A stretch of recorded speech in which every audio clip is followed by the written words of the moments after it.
जय श्री हरि। नारायणं नमस्कृत्य नरं चैव नरोत्तमं देवीं सरस्वतीं व्यासं ततो जयमुदीरयेत्। भगवान श्री नरनारायण को प्रणाम करते हुए श्री गणेश जी महाराज, माता सरस्वती, वेद व्यास भगवान को प्रणाम करते हुए हृदय आराध्य सर्वांतर्यामी, सबके हृदयों में विराजमान, अनंत कोटि ब्रह्मांड नायक, परात् परब्रह्म पुरुषोत्तम, जगदाधार, जगन्नियंता, जगदीश्वर, जगत गुरु जगन्नाथ भगवान श्री हरि के पावन चरणों में प्रणाम करते हुए, भगवत स्वरूप श्रीमद् भागवत को प्रणाम करते हुए, श्री सुखदेव जी महाराज और परीक्षित महाराज को प्रणाम करते हुए, अनंत कोटि सब संत महात्मा वैष्णवों को प्रणाम करते हुए, भगवान श्री द्वारकाधीश को, उद्धव जी महाराज को प्रणाम करते हुए अब हम श्रीमद् भागवत महापुराण के एकादश स्कंद में 13वें अध्याय का श्रवण करते हैं। इसमें हम हंस रूप से सनकादि को दिए हुए उपदेश का वर्णन सुनेंगे। भगवान श्री विष्णु द्वारा जो हंसावतार दिया गया था उसका वर्णन हम जानेंगे इस अध्याय में। श्रीमद् भागवत महापुराणम एकादशः स्कंधः अथ त्रयोदशोऽध्यायः। जब हम गीता प्रेस गोरखपुर से प्रकाशित श्रीमद् भागवत महापुराण के श्लोकों का भावार्थ जानेंगे, उसके साथ अनेक विलक्षण टीकाओं के साथ हम भागवत जी के श्लोकों का श्रवण करेंगे, भावों का श्रवण करेंगे। श्री प्रभुपाद जी की टीका भागवत संदेश, इसके अलावा श्रीधर स्वामी जी, अखंडानंद सरस्वती जी महाराज, और इसके साथ ही हम कुछ महत्वपूर्ण प्रश्नों के उत्तर भी जान सकते हैं, जो प्रश्न भागवत के अंदर से ही बनाए गए हैं, भागवत को समझने के लिए बनाए गए हैं। प्रत्येक प्रश्न की प्रामाणिकता बनाए रखने के लिए हमने प्रश्न के आगे स्कंद अध्याय श्लोक संख्या डाली है। तो आज के अध्याय के प्रश्न इस प्रकार हैं। श्रीमद् भागवत के एकादश स्कंद के 13वें अध्याय में किस विषय का वर्णन हुआ है? 3 गुण कैसे लगे भक्ति में मन, ये एक महत्वपूर्ण प्रश्न है। ऐसा करने से भक्ति बढ़ेगी, क्या करना होगा जिससे भक्ति बढ़े? अधर्म का नाश हो, ये एक महत्वपूर्ण प्रश्न है। ये 10 चीजें तय करती हैं कि आप कैसे हो, आप कौन से गुण में स्थित हैं, सत्व, रज या तम, ये एक महत्वपूर्ण प्रश्न है। सत्व गुण की वृद्धि हेतु महत्वपूर्ण कार्य क्या करना चाहिए? उद्धव जी का दुख को लेकर महत्वपूर्ण प्रश्न है। आज जीवन कुत्ते, गधे और बकरे जैसा हो रहा है, क्यों? कुत्ते, गधे और बकरे से मिलने वाली महत्वपूर्ण सीख के बारे में हम जानेंगे, और दुख का कारण क्या है ये भी हम जानेंगे। असफलता में क्या करें, ये एक बड़ा ही महत्वपूर्ण प्रश्न है। जब किसी प्रश्न का उत्तर नहीं दे पाए तो क्या करना चाहिए, ये भी एक महत्वपूर्ण प्रश्न है। कौन है सनकादि, श्री भगवान का हंस अवतार, या क्या है हंसोपदेश? मैं कौन हूँ, ये एक महत्वपूर्ण प्रश्न है। बस तत्व विचार द्वारा इतना ही समझना है। क्या समझना है? और वासुदेवः सर्वम क्या है? नास्तिक दर्शन का निराकरण, ये हम जानेंगे।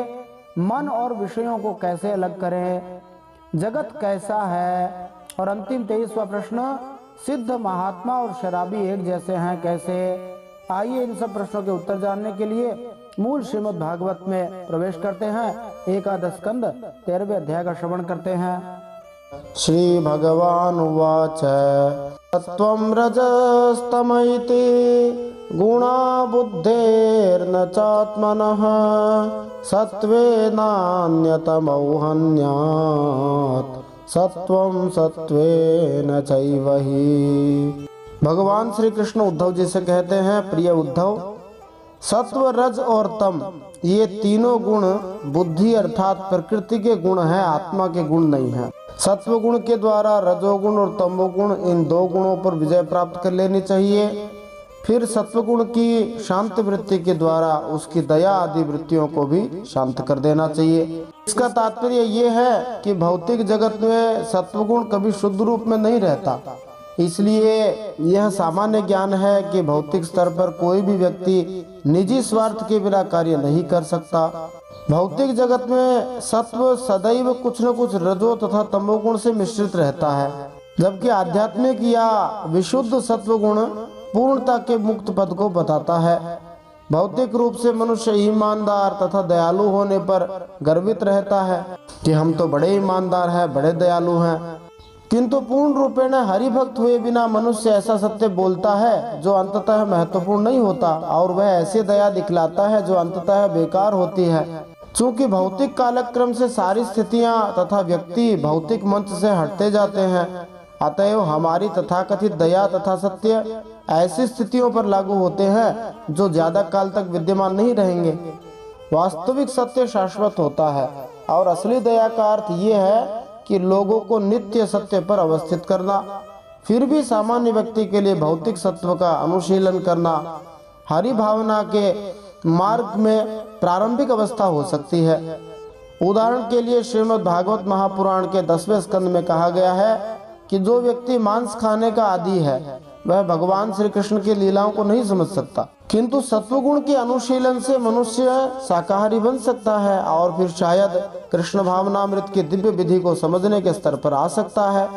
क्योंकि श्रीमद् भगवद गीता में यह स्पष्ट रूप से कहा गया है कि प्रकृति के भौतिक गुण निरंतर चक्कर लगाते हैं, अतएव मनुष्य को भौतिक सत्व गुण के उच्च पद का लाभ दिव्य पद पर पहुंचाने के लिए उठाना चाहिए, अन्यथा काल चक्र के घूमने पर वह भौतिक अज्ञान के अंधकार में पुनः चला आ जाएगा।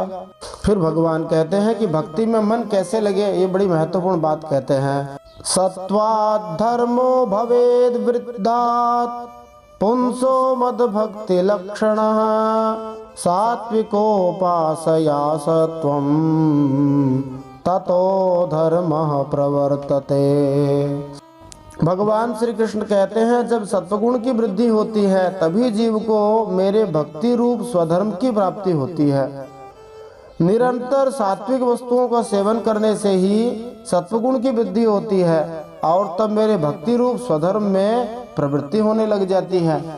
निस्संदेह है जो लोग कहते हैं कि हमारा मन भजन में नहीं लगता, उन लोगों को अपने आप को सत्वगुण में स्थित करने का अभ्यास करना चाहिए। सत्वगुण की वृद्धि से धर्म पुष्ट होगा और धर्म के पुष्ट होने से सत्वगुण प्रबल बनेगा।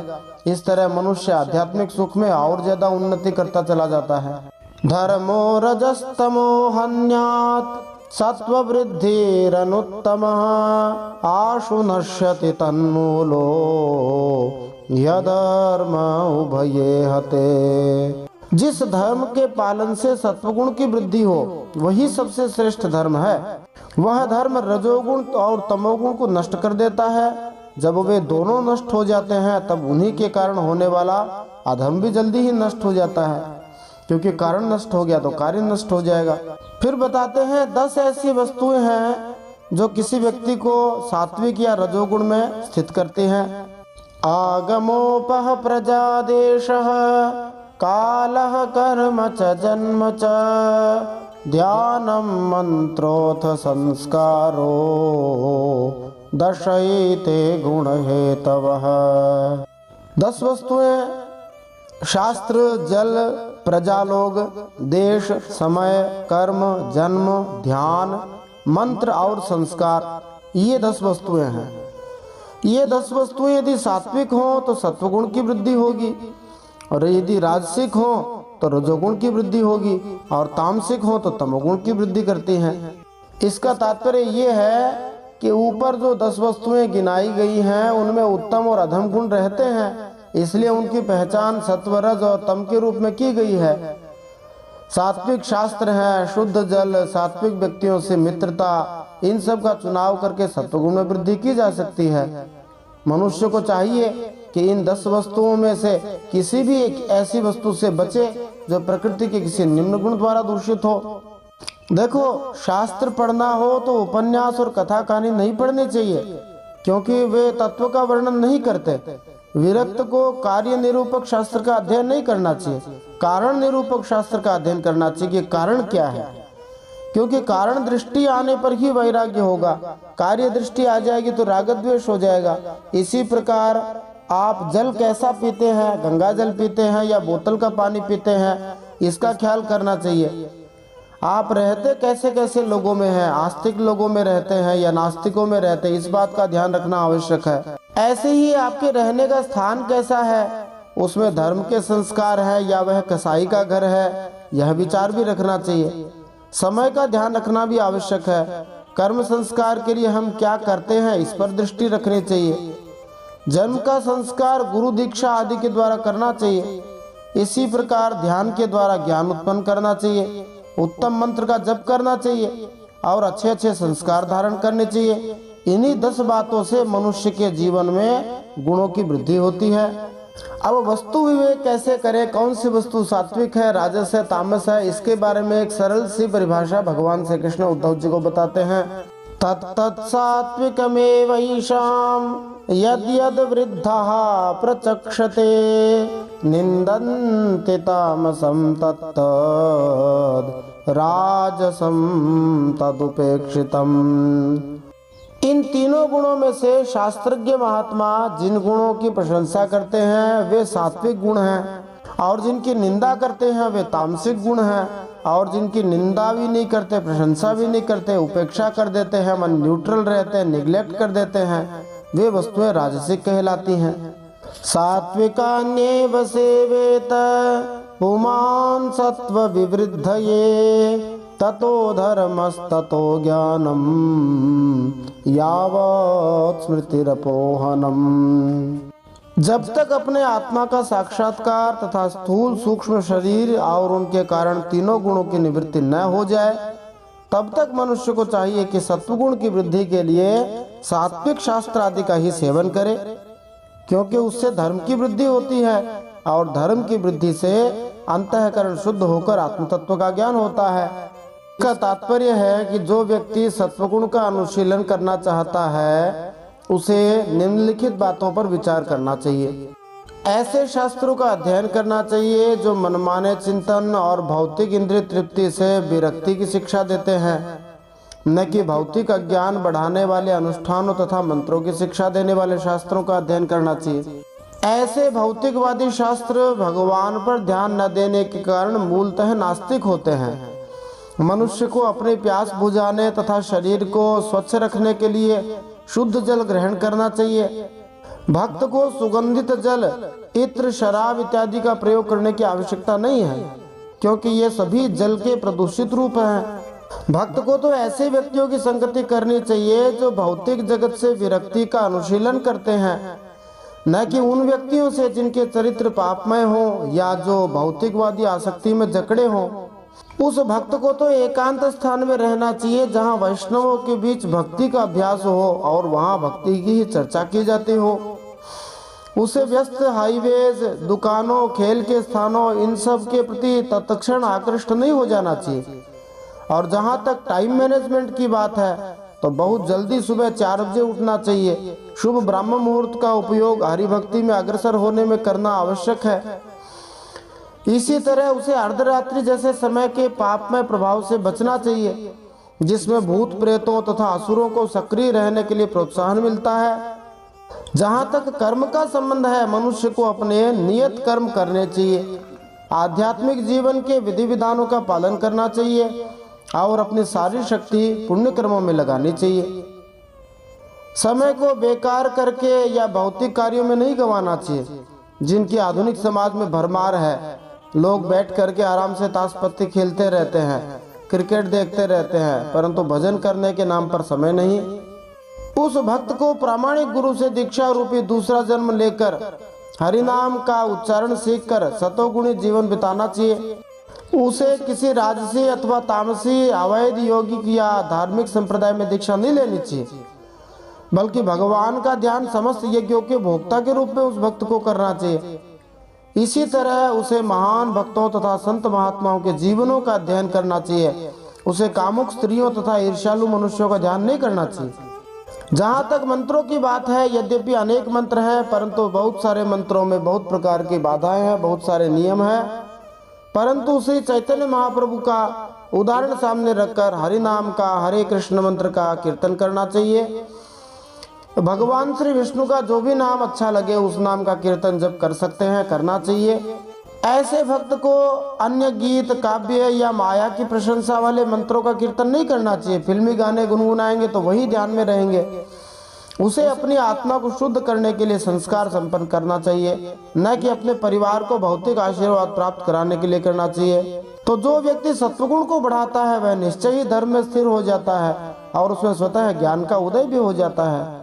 ज्ञान के बढ़ने पर मनुष्य शाश्वत आत्मा तथा परमात्मा भगवान श्री कृष्ण को समझने में समर्थ होता है। इस तरह भौतिक प्रकृति के 3 गुणों से उत्पन्न स्थूल और सूक्ष्म शरीरों के कृत्रिम आरोपण से आत्मा मुक्त हो जाता है।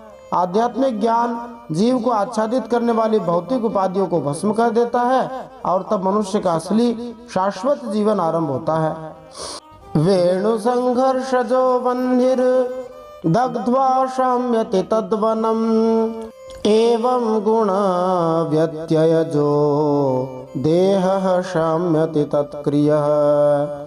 भगवान श्री कृष्ण उद्धव जी से कहते हैं, बांसों की रगड़ से आग पैदा होती है और वह उनके सारे वन को जलाकर शांत हो जाती है। वैसे ही यह शरीर गुणों के वैषम्य से उत्पन्न हुआ है। विचार द्वारा मंथन करने पर इससे ज्ञानाग्नि प्रज्वलित होती है और वह समस्त शरीरों एवं गुणों को भस्म करके स्वयं भी शांत हो जाती है। इसका तात्पर्य ये है, इस श्लोक में गुण व्यत्यय शब्द बताया है जो महत्वपूर्ण है। व्यत्यय शब्द जो है वस्तुओं को सहज क्रम में परिवर्तित करने या उलटफेर करने को बताता है। श्रील भक्ति सिद्धांत सरस्वती ठाकुर ने व्यत्यय की धारणा को संस्कृत के पर्यायवाची शब्द वैषम्य से वर्णित किया है, जो असमानता या अनुपातहीन विषम विविधता का सूचक है। अतः गुण व्यत्यय शब्द से यह समझा जाता है कि शरीर भौतिक प्रकृति के 3 गुणों सत्व रज तम इनके अस्थायी संबंधों से उत्पन्न होता है और ये गुण सर्वत्र परिवर्तनशील अनुपातों में विद्यमान रहते हैं। प्रकृति के गुणों के बीच निरंतर संघर्ष चलता है। कभी कभी अच्छा व्यक्ति काम से पीड़ित होता है और कभी कभी कामुक व्यक्ति सब कुछ त्याग कर विश्राम चाहता है। अज्ञानी व्यक्ति कभी कभी अपने दूषित जीवन से उब जाता है और रजोगुणी व्यक्ति कभी कभी तमोगुणी आदतों में लीन हो जाता है। इस तरह प्रकृति के गुणों में पारस्परिक संघर्ष चलता रहता है और उसके कारण ही मनुष्य संसार भर में अपने कर्म द्वारा एक के बाद दूसरा शरीर धारण करके घूमता रहता है। कहा गया है कि विविधता भोग की जननी है। अतएव गुणों की विविधता से बद्ध जीव को यह आशा बंधती है कि बदली परिस्थितियों में दुख और निराशा से सुख और आशा का संचार हो सकता है। हर एक व्यक्ति इसी आशा में रहता है कि अब दुख और निराशा का नाश हो जाएगा, अब सुख और आशा मिल जाएगी।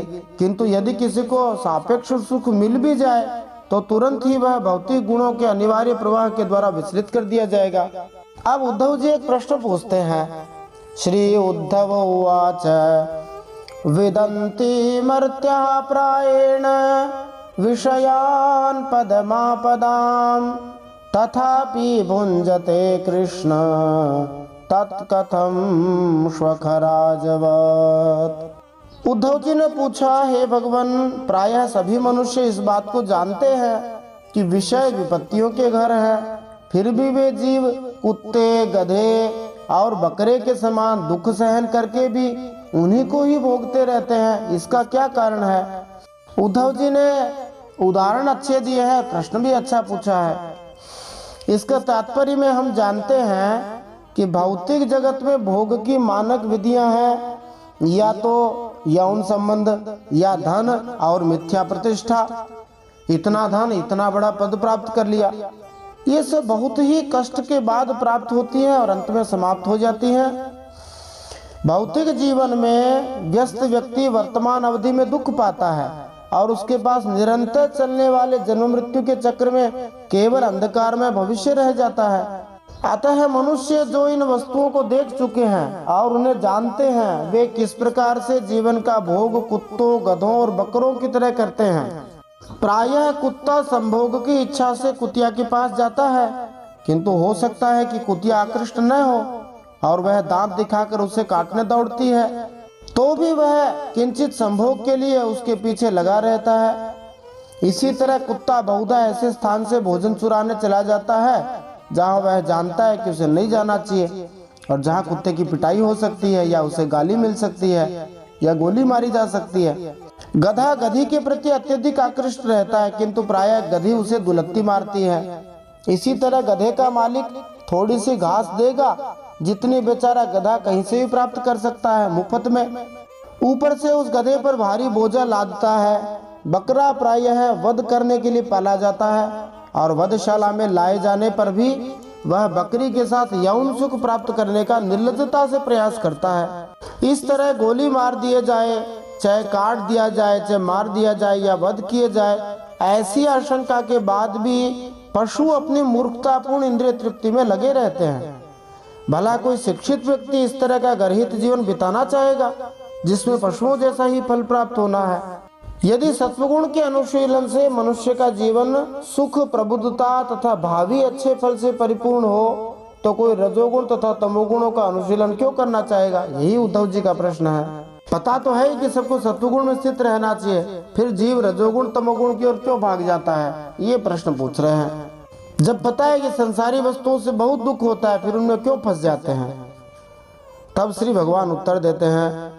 श्री भगवान उवाच अहमित्यन्यथा बुद्धिः प्रमत्तस्य यथा हृदि उत्सर्पति रजो घोरम ततो वैकारिकं मनः रजो युक्तस्य मनसः संकल्पः स विकल्पकः ततः कामो गुणध्यानाद् दुस्सह स्याद्धि दुर्मतेः। तो भगवान श्री कृष्ण ने उद्धव जी से कहा, प्रिय उद्धव, जीव जब अज्ञान के कारण अपने स्वरूप को भूलकर हृदय से सूक्ष्म स्थूल आदि शरीरों में अहम बुद्धि कर बैठता है, जो कि सर्वथा भ्रम ही है, तब उसका सत्व प्रधान मन घोर रजोगुण की ओर झुक जाता है, उससे व्याप्त हो जाता है। और जहाँ मन रजोगुण की प्रधानता में गया कि उसमें संकल्प विकल्पों का तांता बंध जाता है, अब वह विषयों का चिंतन करने लगता है और अपनी दुर्बुद्धि के कारण काम के फंदे में फंस जाता है, जिससे फिर छुटकारा होना बहुत ही कठिन बात है। इसका तात्पर्य ये है कि जो लोग भोग भोगना चाहते हैं वे वास्तव में बुद्धिमान नहीं हैं, यद्यपि वे अपने आप को समझते सर्वाधिक बुद्धिमान हैं। यद्यपि ऐसे मूर्ख लोग अनेक पुस्तकों, गीतों, समाचार पत्रों, टेलीविजन कार्यक्रमों, नगर समितियों इत्यादि में भौतिक जीवन के दुखों की आलोचना करते हैं, किंतु वे क्षण भर भी भौतिक जीवन से अपने आप को अलग नहीं कर पाते। जिस प्रक्रिया से मनुष्य माया में असहाय होकर बंधा होता है, उसका यहाँ पर स्पष्ट वर्णन हुआ है। भौतिकवादी व्यक्ति सदैव यही सोचता रहता है, ओहो कितना अच्छा मकान है, काश मैं इसे खरीद सकता, अथवा कितनी सुंदर वस्तु है, काश मैं इसे ले सकता। और बहुत सारे लोग तो कहेंगे कितनी सुंदर है यह स्त्री, काश मैं इसका स्पर्श कर सकता। यह पद कितना अच्छा है, काश मैं इस पर आसीन हो सकता, बैठ सकता। संकल्प है सविकल्पक है शब्द बताता है कि भौतिकवादी व्यक्ति अपने भौतिक भोग को बढ़ाने के लिए सदा नई नई योजनाएं बनाता रहता है या पुरानी योजनाओं में संशोधन करता रहता है। यद्यपि अपने विवेकपूर्ण क्षणों में वह भौतिक जीवन को दुख से भरा हुआ स्वीकार करता है। फिर भगवान आगे कहते हैं, करोति काम वशगः कर्माण्य विजितेन्द्रियः दुःखोदर्काणि संपश्यन् रजो वेग विमोहितः। अब भगवान कहते हैं जब वह इस प्रकार से रजोगुण में फंस जाता है, तब वह अज्ञानी काम के वशीभूत होकर अनेकों प्रकार के कर्म करने लगता है और इंद्रियों के वश होकर यह जानकर भी कि इन कर्मों का अंतिम फल तो दुख ही है, उन्हीं कर्मों को करता रहता है। उस समय वह रजोगुण के तीव्र वेग से अत्यंत मोहित रहता है। रजस्तमोभ्याम यद्यपि विद्वान विक्षिप्तधि पुनः अतंद्रितो मनोयंजन दोष दृष्टिर्न सज्जते। यद्यपि विवेकी मनुष्य का चित्त भी कभी कभी रजोगुण तमोगुण के वेग से विक्षिप्त होता है, फिर भी उसकी विषयों में दोष दृष्टि जरूर बनी रहती है। इसलिए वह बड़ी सावधानी से अपने चित्त को एकाग्र करने की चेष्टा करता रहता है, जिससे उसकी विषयों में आसक्ति नहीं हो पाती। अप्रमत्तोऽनुयुञ्जीत मनोमय्यर्पयच्छनैः अनिर्विण्णो यथा कालम जिताश्वासो जितासनः।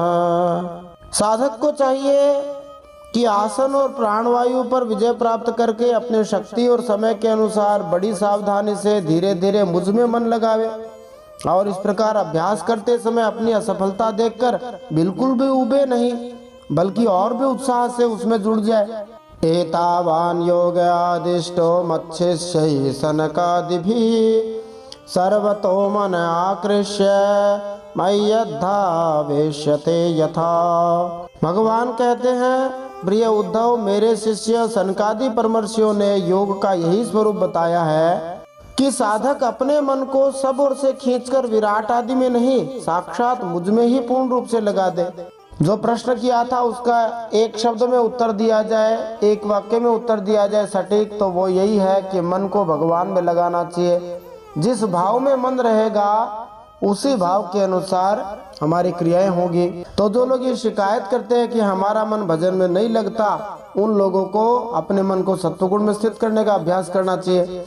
अब श्री उद्धव जी प्रश्न पूछते हैं। श्री उद्धव उवाच यदा तुम सनकादिभ्यो येन रूपेण केशव योगमादिष्टवाने तद रूपमिच्छामि वेदितुम्। श्री उद्धव जी ने भगवान से पूछा, आपने जिस समय जिस रूप से सनकादि परमर्षियों को योग का उपदेश किया था, उस रूप को मैं जानना चाहता हूँ। तब भगवान बोले, श्री भगवान उवाच पुत्रा हिरण्यगर्भस्य मानसा सनकादयः पप्रच्छुः पितरं सूक्ष्मां योगस्यैकान्तिकीं गतिम्। भगवान श्री कृष्ण ने कहा, प्रिय उद्धव, सनकादि परमर्षि ब्रह्मा जी के मानस पुत्र हैं। उन्होंने एक बार अपने पिता से योग की सूक्ष्म अंतिम सीमा के संबंध में एक प्रश्न किया था। क्या प्रश्न किया था? सनकादियों के ही शब्दों में कहते हैं, श्री सनकादय ऊचुः गुणेष्वा विशते चेतो गुणाश्चेतसि न प्रभो कथमन्योन्य संत्यागो मुमुक्षो रतितीर्षो। तब सनकादि जो संख्या में 4 हैं, परमर्षि कहलाते हैं, बड़ा ही गूढ़ प्रश्न पूछते हैं। एक शब्दों में समझे तो योग का लक्ष्य क्या है, ये वो पूछते हैं। पिताजी, चित्त गुणों अर्थात विषयों में घुसा ही रहता है और गुण भी चित्त की एक एक वृत्ति में प्रविष्ट रहते ही हैं, अर्थात चित्त और गुण आपस में मिले जुले ही रहते हैं। ऐसी स्थिति में जो मनुष्य इस संसार सागर से पार होकर मुक्तिपद प्राप्त करना चाहता है, वह इन दोनों को एक दूसरे से अलग कैसे कर सकता है? सनकादिकों ने बड़ी सूक्ष्म बात पूछी है कि पिताजी, शब्द स्पर्श आदि विषय मन में प्रवेश करते हैं और मन विषयों में प्रवेश करता है, फिर इस मन को विषयों से अलग कैसे करें? गूढ़ प्रश्न पूछा है। तब श्री भगवान कहते हैं, श्री भगवान उवाच एवं पृष्ठो महादेवः स्वयंभूर्भूत भावनः ध्यायमानः प्रश्न बीजम नाभ्यपद्यत कर्मधि। भगवान श्री कृष्ण कहते हैं, प्रिय उद्धव, यद्यपि ब्रह्मा जी सब देवताओं के शिरोमणि स्वयंभू हैं और प्राणियों के जन्मदाता भी हैं, सृजन करता है, फिर भी सनकादि ऋषियों के इस प्रकार पूछने पर ध्यान करने के बाद भी वे इस प्रश्न का मूल कारण न समझ सके, क्योंकि ब्रह्मा जी की बुद्धि तो कर्म प्रवण थी, क्योंकि रजोगुणी बुद्धि है, सृष्टि करनी है। तो ब्रह्मा जी भी जब उत्तर नहीं दे सके तब क्या हुआ? समाम अचिंतयत देवः प्रश्न पारतितीर्षया तस्याहं हंस रूपेण सकाशमगमं तदा। उस समय श्री ब्रह्मा जी ने इस प्रश्न का उत्तर देने के लिए भक्ति भाव से मेरा अर्थात वासुदेव का चिंतन किया। तब भगवान श्री कृष्ण श्री विष्णु हंस का रूप धारण करके ब्रह्मा जी के सामने प्रकट हुए। ये भगवान श्री विष्णु का हंसावतार है। बोलिए हंसावतार भगवान की जय, हंस भगवान की जय। देखिए, हंस एक विशिष्ट प्रकार का पक्षी है जिसमें दूध और पानी के मिश्रण में से पौष्टिक दूध को अलग करने की विशिष्ट क्षमता होती है। इसी प्रकार भौतिक प्रकृति के गुणों में से ब्रह्मा जी की शुद्ध चेतना को अलग करने के लिए भगवान श्री विष्णु हंस के रूप में प्रकट हुए। दृष्ट्वा माम तोपव्रज्य कृत्वा पादाभिवंदनम ब्रह्मांडमग्रतः कृत्वा पप्रच्छुः को भवानिति। मुझे देखकर सनकादि ब्रह्मा जी को आगे करके मेरे पास आए और उन्होंने मेरे चरणों की वंदना करके मुझसे पूछा कि आप कौन हैं? इत्यहं मुनिभिः पृष्टः तत्व जिज्ञासुभिस्तदा यदवोचमहं तेभ्यः तदोद्धव निबोध में। भगवान श्री कृष्ण कहते, प्रिय उद्धव, सनकादि परमार्थ तत्व के जिज्ञासु थे, इसलिए उनके पूछने पर उस समय मैंने जो कुछ कहा वह तुम मुझसे सुनो। तो सनकादिकों ने ब्रह्मा जी से प्रश्न पूछा। ब्रह्मा जी को इसका उत्तर आया नहीं। उत्तर इसलिए नहीं आया कि वे कर्मपरायण हैं, उनकी बुद्धि कर्म करने में लगी हुई है। यदि कोई सन्यासी अपने आश्रम का निर्माण करवा रहा है और उसकी बुद्धि 1 गाड़ी 2 गाड़ी 3 गाड़ी ईंट गिनने में लगी हो, तो उसका गेरुआ कपड़ा क्या करेगा? वेदांत का सूक्ष्म तत्व गेरुआ कपड़े से थोड़े ही आएगा।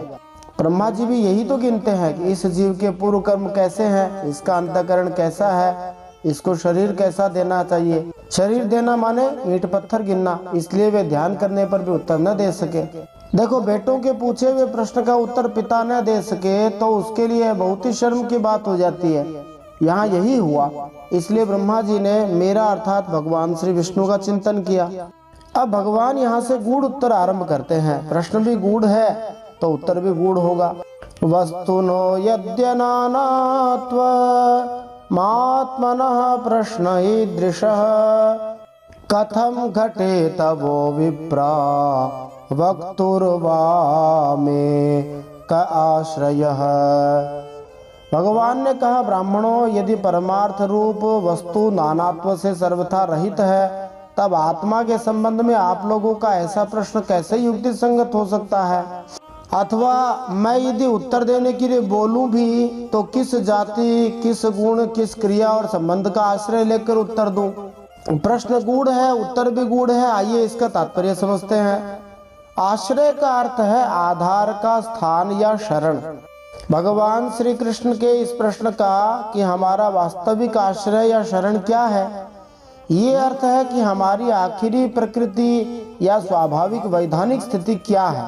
ऐसा इसलिए है क्योंकि अपनी सहज स्थिति प्राप्त किए बिना किसी भी प्राणी को संतुष्टि नहीं मिलती। यहाँ यह उदाहरण दिया जा सकता है कि भले ही कोई सारे जगत का भ्रमण कर ले, किंतु अंत में वह अपने घर लौटने पर ही संतुष्ट होता है। इसी प्रकार रोता हुआ बालक अपनी माता के द्वारा गले लगाए जाने पर ही चुप होता है। अपनी तथा ब्राह्मणों की शरण अथवा आश्रय स्थल के विषय में पूछते हुए श्री भगवान हर जीव की सनातन स्वाभाविक स्थिति को बतला रहे हैं। यदि श्री कृष्ण भी जीव कोटि में होते और उनके समेत सारे जीव एक समान होते, तो फिर एक जीव द्वारा ऐसा प्रश्न करने और दूसरे द्वारा उत्तर देने का कोई गंभीर प्रयोजन न होता। जो उच्च पद पर होता है केवल वही महत्वपूर्ण प्रश्नों का उत्तर दे सकता है। यह प्रश्न किया जा सकता है कि प्रामाणिक गुरु अपने शिष्य के सारे प्रश्नों का उत्तर देता है, फिर भी गुरु तो जीव की कोटि में ही होता है। इसका उत्तर यह है कि प्रामाणिक गुरु अपनी ओर से उत्तर नहीं देता, अपितु भगवान की ओर से बोलता है जो विष्णु कोटि में है। जीवात्मा के रूप में बोलने वाला तथाकथित गुरु व्यर्थ होता है और गंभीर प्रश्नों के सार्थक उत्तर देने में सक्षम नहीं हो पाता है। इसलिए मुनियों का यह प्रश्न कि को भगवान, आप कौन हैं, जो कि 20वें श्लोक में पूछा है, ये बताता है कि पूर्ण पुरुषोत्तम भगवान शाश्वत व्यष्टि पुरुष हैं। फिर भगवान कहते हैं, पंचात्मकेषु भूतेषु समानेषु च वस्तुतः को भवानिति वह प्रश्नो वाचारंभो यनर्थकः। भगवान ने कहा, यदि तुम लोग मुझसे यह प्रश्न पूछकर कि आप कौन हैं, भौतिक देह की बात करना चाहते हो, तो मैं यह बताना चाहूंगा कि सारे भौतिक शरीर 5 तत्वों से मिलकर बने हैं, पृथ्वी, जल, अग्नि, वायु, आकाश।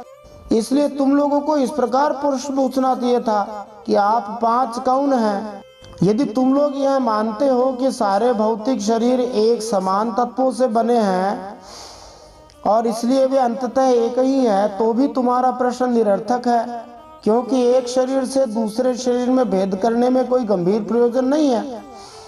इस तरह ऐसा लगता है कि मेरी पहचान पूछकर तुम लोग केवल ऐसे शब्द बोल रहे हो जिनका कोई वास्तविक अर्थ या अभिप्राय नहीं है। कभी कभी ऐसा लोक में भी हम देखने में पाते हैं, हमारे अनुभव में आता है कि किसी प्रश्न का उत्तर पूछा जाए और घुमा फिरा के ऐसा उत्तर दिया जाए जो किसी की समझ में ना आए। वैसे ही बात यहाँ पर की जा रही है। कभी कभार ऐसे गूढ़ प्रश्नों का उत्तर गूढ़ शैली में ही दिया जाता है।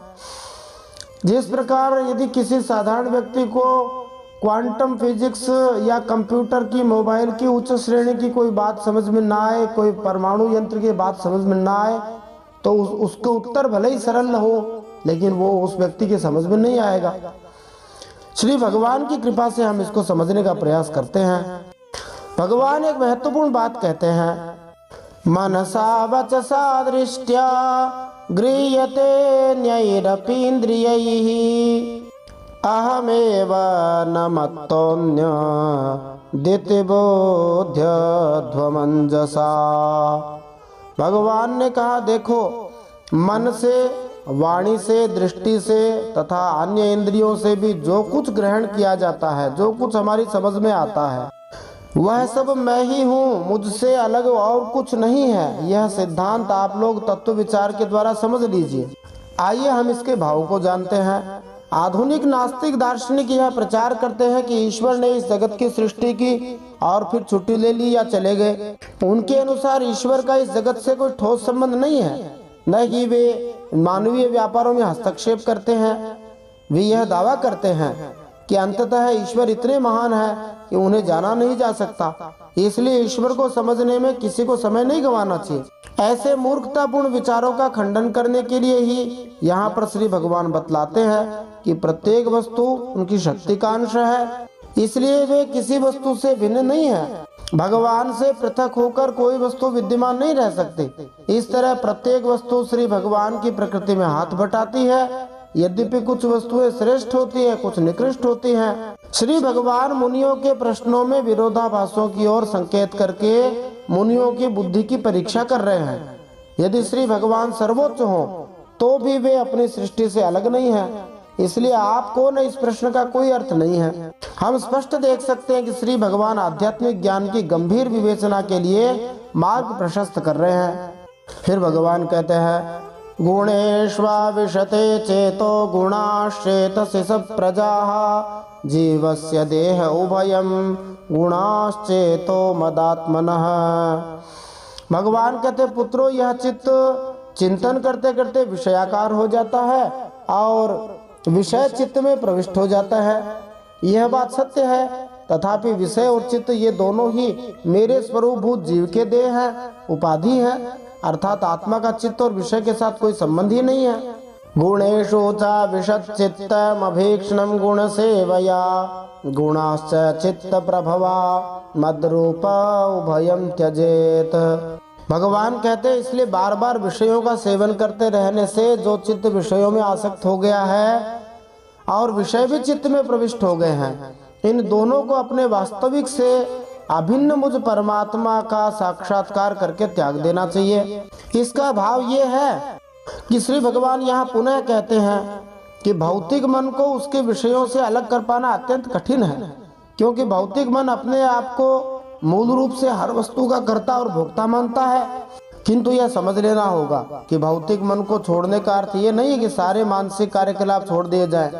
इसका अर्थ ये है कि मन को शुद्ध बनाया जाए और अपनी प्रबुद्ध मनोवृत्ति को भगवत भक्ति में लगाया जाए। चूंकि भौतिक मन तथा इंद्रियां सनातन काल से इंद्रिय विषयों के साथ में रहे हैं, इसलिए भौतिक मन के लिए अपने विषयों को त्याग पाना कैसे संभव है, क्योंकि ये विषय ही उसके अस्तित्व के आधार है।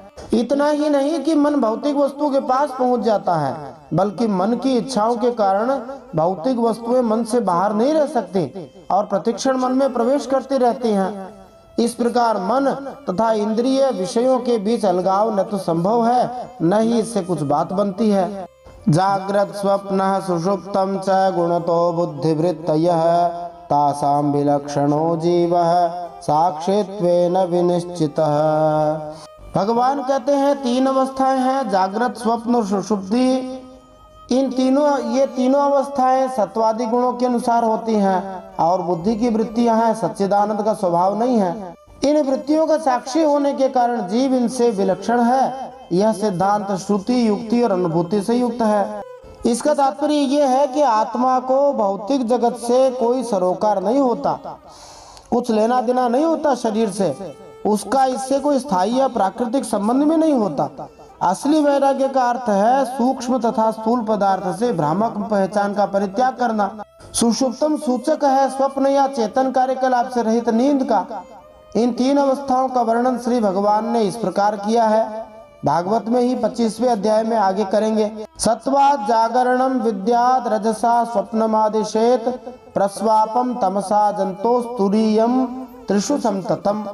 मनुष्य को जान लेना चाहिए कि जागृत अवस्था सत्वगुण से उत्पन्न होती है, स्वप्नावस्था रजोगुण से और गहरी स्वप्न रहित नींद तमोगुण से उत्पन्न होती है, और चौथा तत्व जो कि शुद्ध चेतना है इन तीनों से भिन्न है और इन सब में व्याप्त है।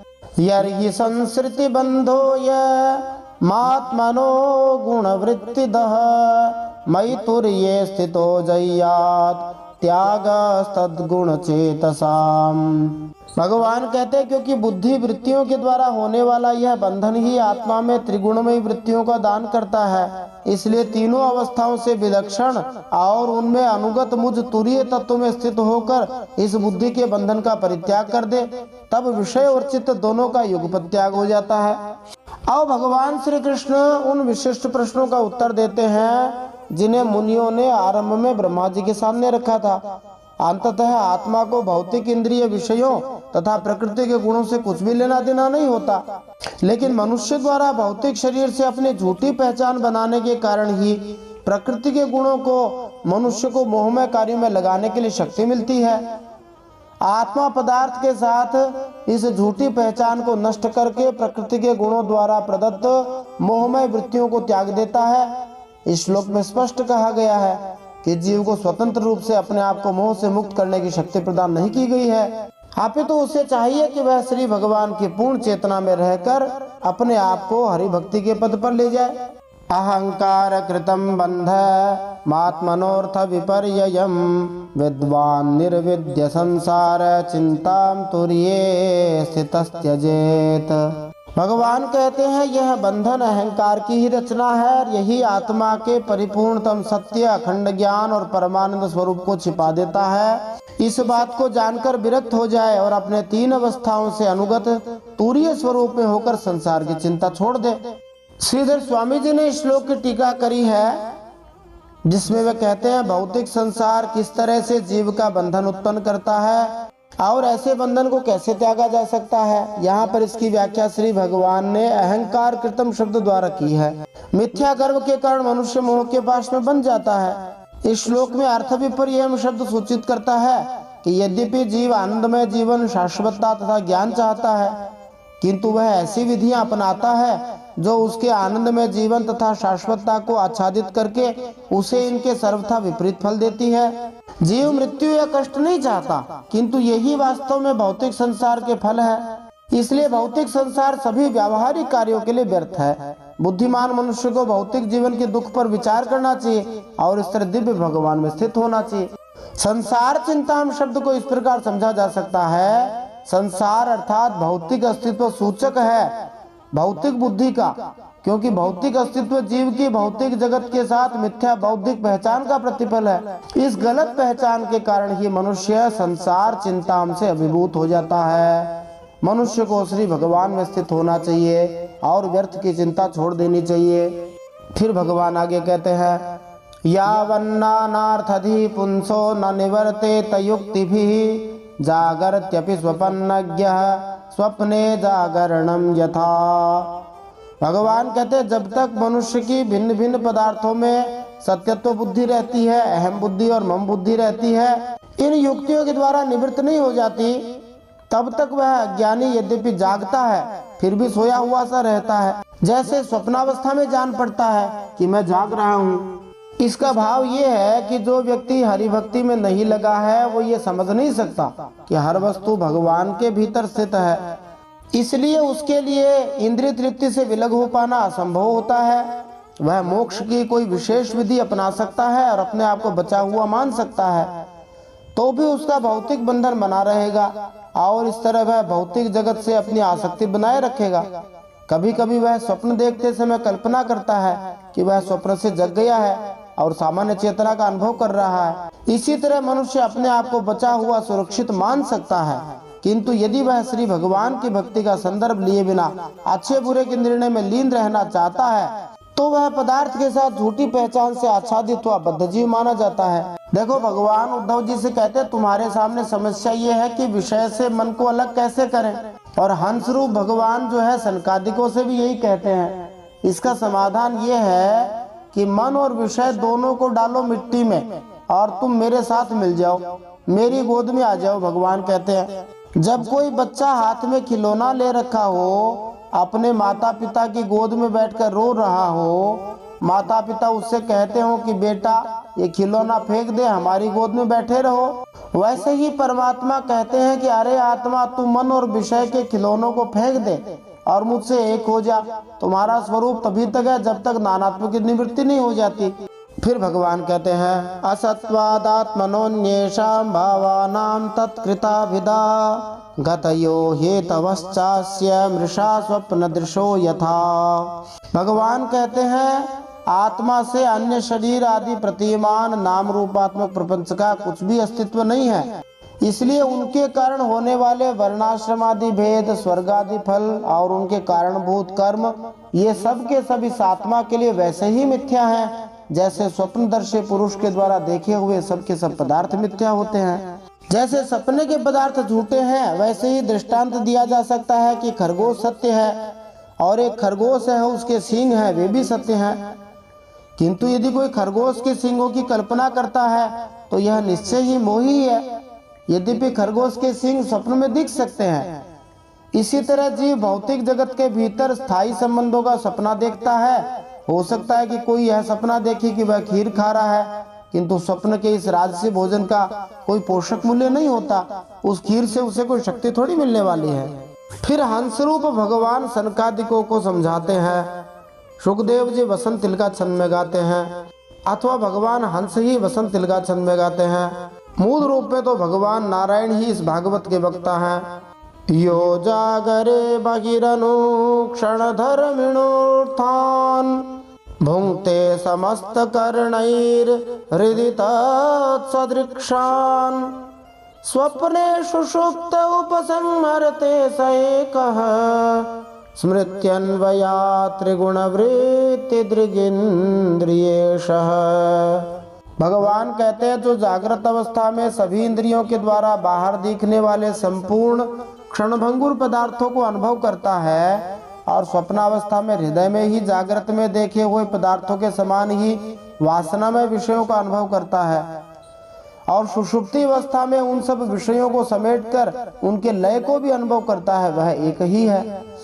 जागने वाला भी वही है, सपना देखने वाला भी वही है और गहरी नींद वाला भी वही है।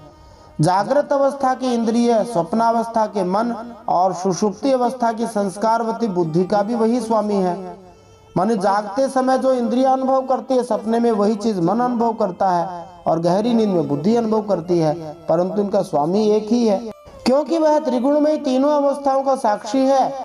जिस मैंने स्वप्न देखा, जो मैं सोया वही मैं जाग रहा हूँ। इस स्मृति के बल पर एक ही आत्मा का समस्त आत्माओं में होना सिद्ध हो जाता है। हर व्यक्ति ये अनुभव कर सकता है, समझ सकता है कि उसकी वास्तविक पहचान सत्ता शरीर और मन से अलग है। कोई व्यक्ति सोता है, नींद में सपना लेता है, सपना देखने के बाद में गहरी नींद में जाता है, फिर जागता है तो वो याद करता है मैंने सपने में इतनी सारी वस्तुएं देखी, किंतु उसके बाद सपना टूट गया और मैं कुछ भी नहीं देख सका, अब मैं जग रहा हूँ। हर व्यक्ति सबको होने वाले इस अनुभव को समझ सकता है। इसी तरह वो ये भी समझ सकता है कि उसकी वास्तविक पहचान शरीर और मन से पूरी तरह अलग है, आत्मा रूप उसकी पहचान है। फिर हंस भगवान कहते हैं एवं विमृश्य गुण तो मनसस्त्र्यवस्था मन्मायया मयि कृता इति निश्चितार्था संचिद्य हार्दमनुमा न सदोक्ति तीक्ष्ण ज्ञानासिना भजत माखिल संशयाधिम। भगवान कहते हैं ऐसा विचार करके कि एक ही आत्मा सभी अवस्थाओं में है। ये तीनों अवस्थाएं माने जागृत स्वप्न सुषुप्ति तीनों अवस्थाएं गुणों के द्वारा मेरी माया से मेरे अंश स्वरूप जीव में कल्पित की गई हैं और आत्मा में ये नितांत असत्य है। ऐसा निश्चय करके तुम लोग अनुमान, सत्पुरुषों द्वारा किए गए उपनिषदों के श्रवण और तीक्ष्ण ज्ञान खड्ग के द्वारा माने ज्ञान रूपी तलवार के द्वारा सभी संशयों के आधार अहंकार का छेदन करके हृदय में स्थित मुझ परमात्मा का भजन करो। अब ये जगत कैसा है तो भगवान बताते हैं, ईक्षेत विभ्रममिदं मनसो विलासम दृष्टम विनाष्टमतिलोलमलात चक्रम विज्ञानमेकमुरुधे विभाति माया स्वप्नस्त्रिधा गुण विसर्गकृतो विकल्पः। यह जगत केवल मन का विलास मात्र है, यद्यपि यह दिखाई देता है फिर भी नष्ट प्राय है। यह जगत अलाद चक्र माने लुकारियों की बनेठी के समान अत्यंत चंचल है। जलती हुई लकड़ी को घुमाने से जो बना हुआ आग का गोला होता है उसे अलात चक्र कहते हैं। उस गोले में यदि कोई घुसना चाहे तो उसकी मूर्ता ही होगी। तो समझो कि संसार उस अलात चक्र की तरह चंचल और भ्रम मात्र है, ऐसा समझना चाहिए। ज्ञाता और ज्ञेय के भेद से रहित एक ज्ञान स्वरूप आत्मा ही अनेक जैसा प्रतीत हो रहा है। यह स्थूल शरीर, इंद्रिय और अंतःकरण रूप तीन प्रकार का विकल्प गुणों के परिणाम की रचना है और स्वप्न के समान माया का खेल है, अज्ञान से कल्पित है। मनुष्य को देखना चाहिए कि यह भौतिक जगत मन में प्रकट होने वाला स्पष्ट भ्रम है, क्योंकि भौतिक वस्तुओं के अस्तित्व अत्यंत क्षणिक हैं और वे आज हैं किंतु कल नहीं रहेंगी। इनकी तुलना जलती हुई लकड़ी के घुमाने से बने लाल रंग के गोले से की जा सकती है। आत्मा स्वभाव से एक ही विशुद्ध चेतना के रूप में विद्यमान रहता है, किंतु इस जगत में वह अनेक रूपों और अवस्थाओं में प्रकट होता है। अब श्री भगवान भौतिक मन और भौतिक इंद्रिय विषयों की मायामय अन्योन्य क्रिया को लांघने की एक अतिरिक्त विधि बतलाते हैं। इस श्लोक में लास शब्द आया है, विलास में लास, उसका अर्थ है कूदना या नाचना। अतः यहाँ पर मनसो विलासम यह बताता है कि भौतिक मन ऊपरी तौर पर एक जीवन धारणा से दूसरी में कूद फांद मचाता है, किंतु हमारी मूल चेतना एक है। विज्ञानम एकम, अतएव मनुष्य को जगत के आज यहाँ कल वहाँ स्वभाव को ठीक से अध्ययन करना चाहिए और अपने आप को माया की विविधता से अलग कर लेना चाहिए। फिर हंस भगवान कहते हैं, दृष्टिम ततः प्रतिनिवर्त्य निवृत्त तृष्णास् तूष्णीं भवेन् निज सुखानुभवो निरीह संदृश्यते क्वच यदीदमवस्तु बुद्ध्या त्यक्तं भ्रमाय न भवेत् स्मृतिरानिपातात्। चूंकि यह संसार माया का खेल है, इसलिए उस देह आदि रूप दृश्य से दृष्टि हटाकर तृष्णा रहित इंद्रियों के व्यापार से हीन और निरीह होकर आत्मानंद के अनुभव में मग्न हो जाए। यद्यपि कभी कभी आहार आदि के समय यह देहादिक प्रपंच देखने में आता है, तथापि यह पहले ही आत्मवस्तु से अतिरिक्त और मिथ्या समझकर छोड़ा जा चुका है, इसलिए वह पुनः भ्रांति मूलक मोह उत्पन्न करने में समर्थ नहीं हो सकता। देहपात पर्यंत माने मरने तक केवल संस्कार मात्र उसकी प्रतीति होती है। इसके भाव में हम जानते हैं कि भौतिक शरीर का पालन करने के लिए भोजन करना और सोना तो पड़ता ही है। इस तरह तथा अन्य कई तरह से मनुष्य को कभी कभी भौतिक संसार और अपने शरीर के मामलों का सामना करना पड़ेगा। ऐसे अवसरों पर उसे यह याद रखना चाहिए कि भौतिक जगत सही में वास्तविकता नहीं है, इसीलिए हरिभक्ति में लगे रहने के लिए इसका त्याग किया गया है। निरंतर ऐसा स्मरण करने से, अपने आप में आध्यात्मिक आनंद का भोग करने से तथा मन वाणी एवं शरीर के किसी भी कार्यकलाप से विलग होने से मनुष्य भौतिक भ्रम माया में नहीं पड़ेगा। अब अगले श्लोक में हंस भगवान एक सिद्ध पुरुष की एक शराबी या उन्मत्त पुरुष से तुलना करते हैं। देहम च नश्वरम अवस्थितमुत्थितं वा सिद्धो न पश्यति यतोऽध्यगमात् स्वरूपम् दैवादपेतमुत दैववशादुपेतम् वासो यथा परिकृतं मदिरा मदान्धः। हंस भगवान कहते हैं कि जैसे शराब पिया हुआ व्यक्ति यह नहीं देख पाता कि उसने कोट पहना है या कमीज पहना है, वैसे ही जो व्यक्ति आत्म साक्षात्कार में पूर्ण है और जिसने अपना नित्य स्वरूप प्राप्त कर लिया है, वो यह नहीं देखता कि नश्वर शरीर बैठा हुआ है या खड़ा है। हाँ, यदि ईश्वर इच्छा से उसका शरीर समाप्त हो जाता है, मर जाता है, या ईश्वर की इच्छा से उसे नया शरीर प्राप्त हो जाता है, जन्म जाता है, तो स्वरूप सिद्ध व्यक्ति उसे उसी तरह नहीं देखता जिस तरह शराबी अपनी बाह्य वेशभूषा को नहीं देखता। इस श्लोक में शराबी व्यक्ति का सुंदर उदाहरण दिया गया है। यह सामान्य जानकारी है कि सामाजिक गोष्ठियों में लोग शराब पीकर अपनी बाह्य स्थिति की चेतना खो देते हैं। प्रायः लोग अपने दुखों को भुलाने के लिए शराब का आश्रय लेते हैं। इसी प्रकार मुक्त आत्मा पहले से आध्यात्मिक शरीर प्राप्त करने के बाद यह जानता रहता है कि उसका अस्तित्व भौतिक शरीर पर निर्भर नहीं करता, किंतु मुक्त आत्मा शरीर को दंड नहीं देता, अपितु अपने भाग्य को ईश्वर इच्छा से मानकर तटस्थ रहता है। फिर हंस भगवान कहते हैं, देहोऽपि दैव वशगः खलु कर्म यावत् स्वारंभकं प्रतिसमीक्षत वसासुः तं सप्रपञ्चमधिरूढ समाधि योगः स्वाप्नं पुनर्न भजते प्रतिबोध वस्तु। भगवान हंस कहते हैं, भौतिक शरीर निश्चय ही विधाता के वश में रहता है, इसलिए यह शरीर तब तक इंद्रियों तथा प्राण के साथ जीवित रहता है जब तक उसका कर्म प्रभावशाली रहता है। किंतु स्वरूप सिद्ध आत्मा जो परम सत्य के प्रति प्रबुद्ध हो चुका है और जो योग की पूर्ण अवस्था में उच्च आरूढ़ है, कभी भी भौतिक शरीर तथा उसकी अनेक अभिव्यक्तियों के सामने नतमस्तक नहीं होगा, क्योंकि वह इसे सपने में देखे गए शरीर के समान जानता है। यद्यपि भगवान श्री कृष्ण ने पिछले श्लोक में बताया है कि स्वरूप सिद्ध आत्मा को शरीर पर ध्यान नहीं देना चाहिए, किंतु यहाँ पर दिए हुए भगवान श्री कृष्ण के कथन से स्पष्ट है कि मनुष्य को मूर्खतावश न तो शरीर को भूखों मारना चाहिए, न क्षति पहुंचानी चाहिए, अपितु तब तक धैर्य पूर्वक प्रतीक्षा करनी चाहिए जब तक पिछले कर्म फल की श्रृंखला पूरी तरह समाप्त नहीं हो जाती। उस समय शरीर का दैव के अनुसार, हरि इच्छा के अनुसार स्वतः अंत हो जाएगा।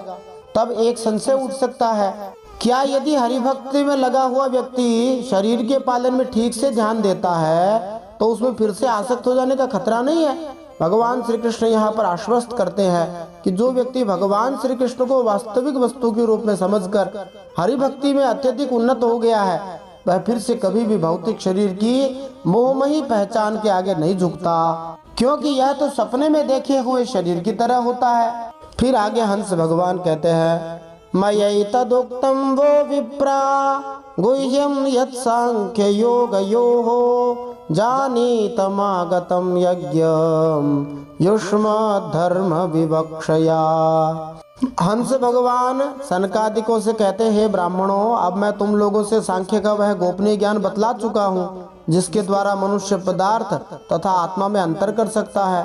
मैंने तुम लोगों को अष्टांग योग का भी ज्ञान दे दिया है, योग शब्द से जिसका संकेत हुआ है, जिसके द्वारा मनुष्य परम पुरुष से जुड़ता है। तुम लोग मुझे पूर्ण पुरुषोत्तम भगवान श्री विष्णु समझो, जो तुम लोगों के सामने वास्तविक धार्मिक कर्तव्य बताने की इच्छा से प्रकट हुए हैं।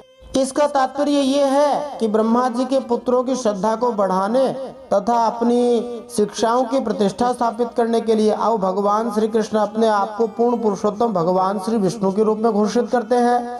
जैसा कि वेदों में कहा गया है, यज्ञो वै विष्णु। सांख्य और अष्टांग योग समझाने के बाद अब श्री भगवान मुनियों के इस मूल प्रश्न का उत्तर देते हैं कि आप कौन है। इस तरह ब्रह्मा जी और उनके पुत्रों को भगवान हंस ने बता दिया कि मैं परम सत्य हूँ।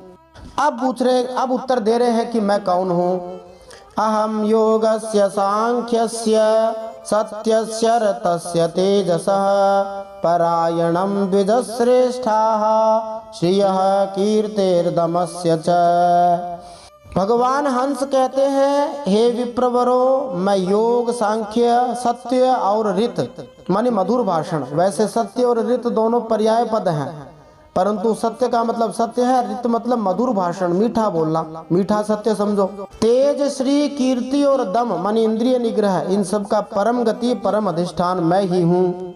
मां भजन्ति गुणाः सर्वे निर्गुणं निरपेक्षकं सुहृदं प्रियमात्मानं साम्यासंगादयो गुणाः।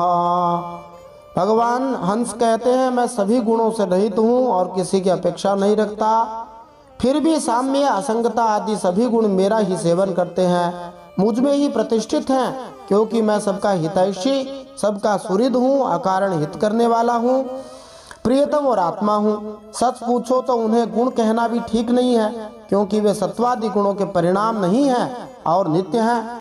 फिर भगवान श्री कृष्ण कहते हैं, इति मे छिन्न संदेहा मुनयः सनकादयः सभाजयित्वा परया भक्त्या गृणत संस्तवैः। भगवान श्री कृष्ण ने आगे कहा, हे प्रिय उद्धव, इस प्रकार मैंने सनकादि मुनियों के संशय मिटा दिए। उन्होंने परम भक्ति से मेरी पूजा की और स्तुतियों द्वारा मेरी महिमा का गान किया। अब अंतिम श्लोक में भगवान श्री कृष्ण कहते हैं, तैरहं पूजितः सम्यक् संस्तुतः परमर्षिभिः प्रत्ययाय स्वकं धाम पश्यतः परमेष्ठिनः। जब उन परमर्षियों ने भली भांति मेरी पूजा करी और स्तुति कर ली, तब मैं ब्रह्मा जी के सामने ही अदृश्य होकर अपने धाम में लौट गया। बोलिए हंस भगवान की जय, श्रीमद् भागवत महापुराण की जय, परम सत्य श्री हरि की जय। जैसे भगवान श्री कृष्ण ने अर्जुन को श्रीमद् भगवत गीता का उपदेश दिया था, वैसे ही 11वें स्कंद के ये जो अध्याय श्लोक है, ये उद्धव गीता के नाम से जाने जाते हैं। भगवान श्री कृष्ण के ही उपदेश हैं, भगवत गीता के बराबर ही इनका वजन है। अगले अध्याय में भक्ति योग की बड़ी सुंदर महिमा को हम जानेंगे। भक्ति सबके लिए उपास्य है, सभी के लिए सहज सरल साधन है। इति श्रीमद्भागवते महापुराणे पारमहंस्यां संहितायाम् एकादश स्कंधे त्रयोदशोऽध्यायः श्रीमन्नारायणार्पणमस्तु। इस प्रकार श्रीमद्भागवत महापुराण परमहंसों की संहिता एकादश स्कंध में हंसावतार भगवान श्री विष्णु द्वारा ब्रह्मा जी के पुत्रों सनकादिकों के प्रश्नों के उत्तर नामक 13वां अध्याय भगवान श्री नारायण के चरणों में समर्पित हो। यदि आपको यह कथा अच्छी लग रही है तो आप दूसरों को इसे अवश्य भेजते रहिए, शेयर करते रहिए। यह सुखदेव जी के भगवान श्री नारायण के वचन है, सब प्रकार से कल्याण करने वाले हैं। जय श्री हरि, श्रीमन्नारायणार्पणमस्तु।